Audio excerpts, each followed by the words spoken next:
Yan. Yan ang inakala ng si Fuego daw. Yan, oh. Kita niya?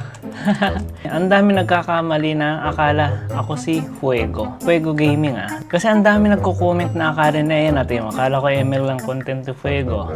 Ito rin, si Fuego. Ang dami yan. Ayan, oh. Akala ko si Fuego Gaming. Ito si Fuego Gaming. Tignan natin, ah. Kamukha ko nga ba talaga? Mukhang ano, kasi yung ano, tignan mo yung kilay namin, siguro yung mata.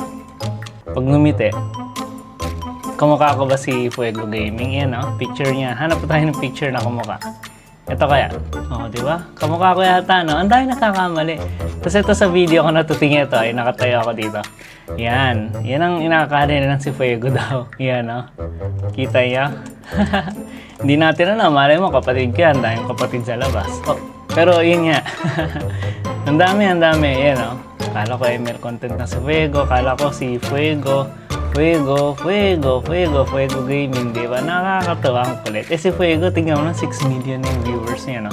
Tapos ang main, ano niya, main content niya is ML. Pero naglo-lol ako. Grabe yung lol ko. So, yun ang isa sa mga nakakatawa dito, si Fuego. Sana, notice me senpai.